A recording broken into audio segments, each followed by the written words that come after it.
yang sama-sama kami hormati, kepada Bapak Kepala Sekolah Madrasah Aliyah Negeri 2 Pesisir Selatan beserta jajarannya, yang sama-sama kami hormati kepada Bapak Ibu Majelis Guru beserta karyawan dan karyawati Madrasah Aliyah Negeri 2 Pesisir Selatan, seterusnya kepada kakak-kakak, teman-teman yang senasib seperjuangan dengan saya yang saya banggakan.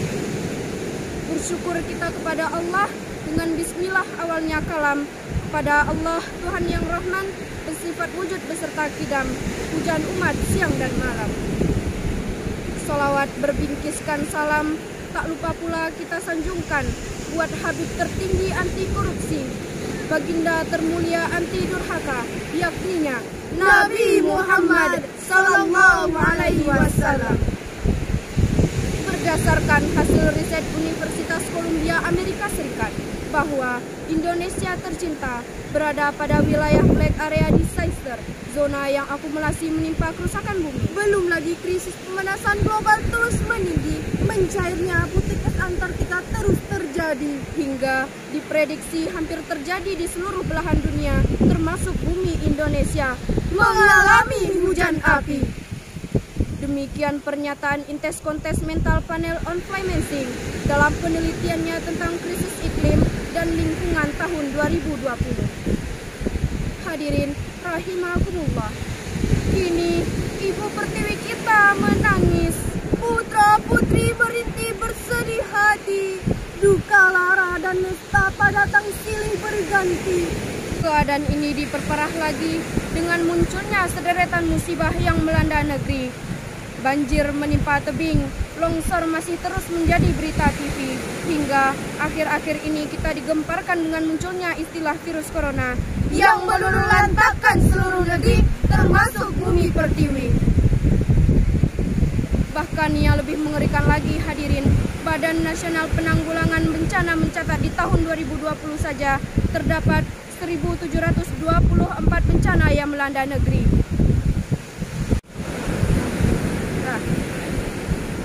Yang mengakibatkan 3,7 juta warga harus mengungsi. Ratusan miliar merugi, kemiskinan dan bertambah tinggi. Bahkan 12.587 meninggal dunia menghadapi ilahi Robi. Na'udzubillahi min dzalik. Lalu, bagaimanakah cara kita untuk menghadapi hal tersebut? Sebagaimana jawabannya? Membangun kesadaran untuk mencegah bencana adalah judul syarhil Al-Quran yang akan kami paparkan pada kesempatan yang berbahagia ini. Sebagai rujukan pembahasan, marilah kita dengarkan firman Allah dalam surah Ar-Rum ayat 41.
kepada Allah dari godaan syaitan yang terkutuk dengan menyebut nama Allah yang Maha Pengasih, Maha penyayang. Telah nampak kerusakan di darat dan di laut yang disebabkan oleh tangan manusia. Allah menghendaki agar mereka merasakan sebagian akibat perbuatan mereka, agar mereka kembali ke jalan yang benar. Hadirin, firman Allah tadi termasuk dalam khobari tentang kerusakan alam yang diisyaratkan dalam kalimat Zaharal Fasad. Hadirin, penyebab terjadinya kerusakan yaitu timbulnya kelaparan, timbulnya kebakaran, munculnya banjir bandang, lenyapnya berkah, dan menjamurnya berbagai kerusakan yang disebabkan kemaksiatan manusia. Hadirin, mari sama-sama kita perhatikan di saat manusia berperang, baik Perang Dunia Pertama maupun Perang Dunia Kedua, yang paling besar mengalami kerusakan adalah alam. Karena masing-masing negara berperang berlomba-lomba membuat senjata yang mematikan, berupa senjata gas air mata, senjata AK-45, senjata nuklir, hingga senjata biologis yang dapat mengakhirkan eksosit yang tidak membunuh manusia, tapi dapat menghancurkan alam semesta yang tidak berdosa.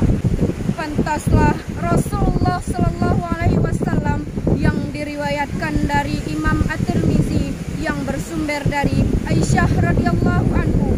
Beliau mengatakan, ayyakulu fi akhir zaman, pada akhir zaman nanti kita akan menjadi pertanggungjawaban di bumi, hujan api dan perubahan rupa.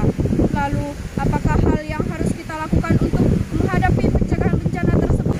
Sebagaimana jawabannya, mari sama-sama kita renungkan firman Allah dalam surah Al-A'raf ayat 56.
Janganlah kamu berbuat kerusakan di bumi setelah diciptakan dengan baik.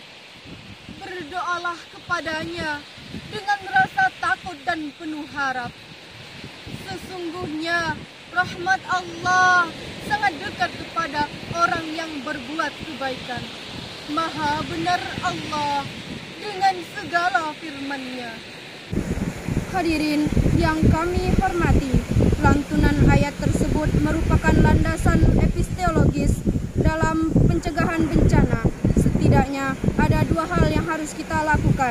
Yang pertama, untuk seluruh masyarakat Indonesia untuk tidak merusak alam. Yang kedua, senantiasa bermohon kehadirat Allah sebagaimana pada perintahnya dalam ayat ini.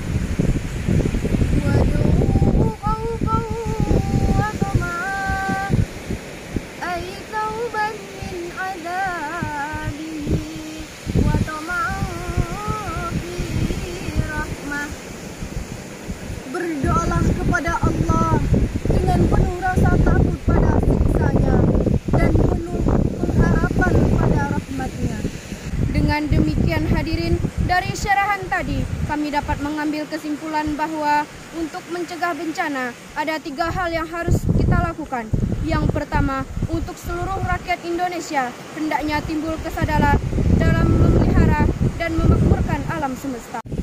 Yang kedua, kepada pengelola industri agar lebih berhati-hati, teliti kepada lingkungan hidup.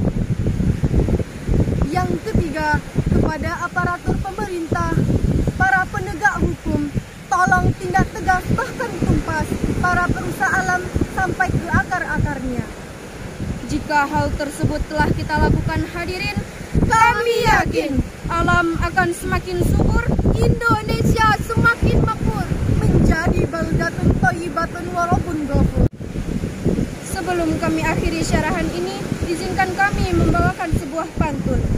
Buah jeruk rasanya asam, Sama rasa dengan mangga. Mari kawan melestarikan alam agar bumi semakin berjaya. Demikian syarahan ini, terima kasih. Sampai jumpa. Wassalamualaikum.